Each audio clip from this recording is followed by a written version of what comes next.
භාවනා කිරීමට වාඩි වෙන්න සුදුසු ආසනයක්.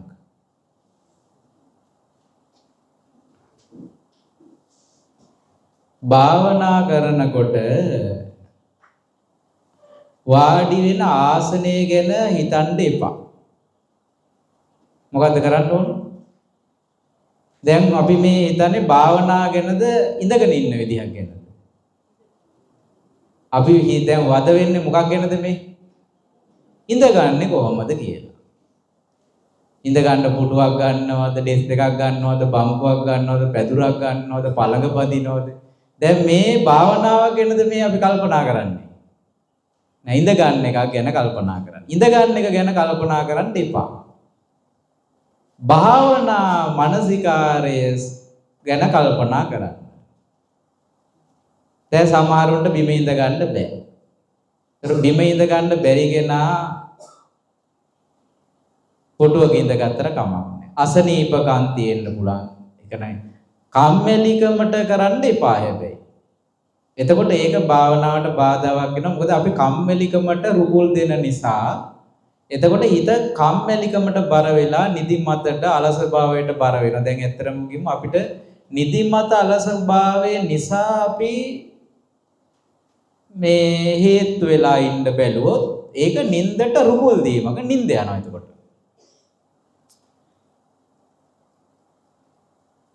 එහෙම නීවරණ වලට උදව් වෙන විදිහට ආසන හදා ගන්න එපා.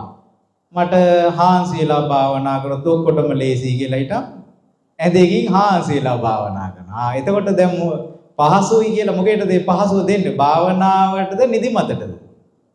ඇඟට පහසුවක් දෙන්න යන. එතකොට මොකද වෙන්නේ? නිින්ද යනවා. ඒ වගේ කරන්න එපා. ආසන තෝරගන්න එපා.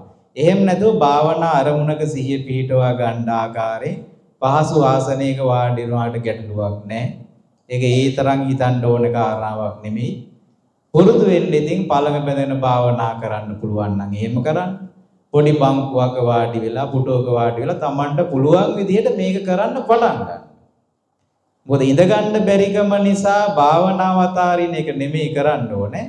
අපි ඉන්න විදිහකට අපේ වයසට අපේ ශාරීරික පැවතුම් වලට ගැළපෙන විදිහට භාවනා කරන්න පුරුදු වුණාම හරි.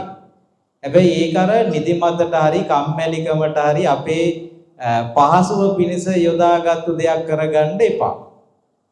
එතකොට මේ දැන් මෛත්‍රී භාවනාව වගේ එකක් නම් අපිට ඇවිදිද්දි කරන්න පුළුවන්. වාඩි වෙලා ඉද්දි කරන්න පුළුවන්.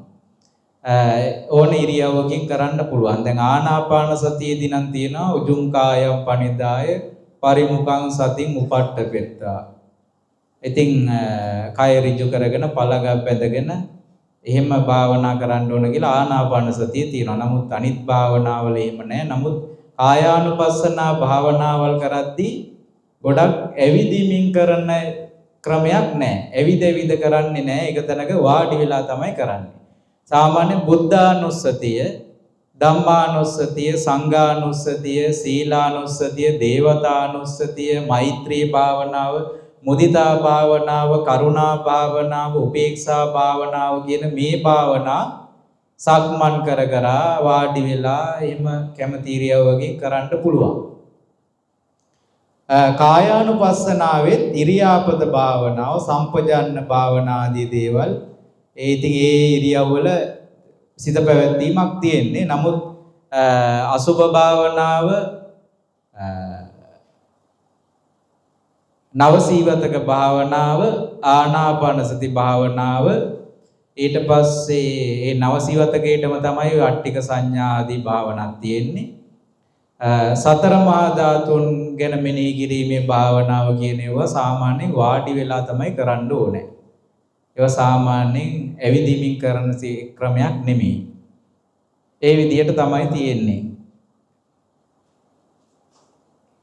නින්ද යනවා නම් භාවනා කරද්දී ඒ නින්ද යන්නේකට උදව් දෙන විදිහට ආසන හදාගන්න එපා. අපිට නින්ද යන එක වැඩි නම් හේතු වෙන්න උත්සාහ කරන්න එපා. මේ ඇඳට ගිහින් භාවනා කරන්න එපා. එතකොට නිදා ගන්න හිතෙනවා. රැයට භාවනා කරන්න එපා. දවල් කාලේ එළිය තියෙන තැනක භාවනා කරන්න පුරුදු වෙන්න. එතකොට ඒ නිදිමත කඩා ගන්න පුළුවන්.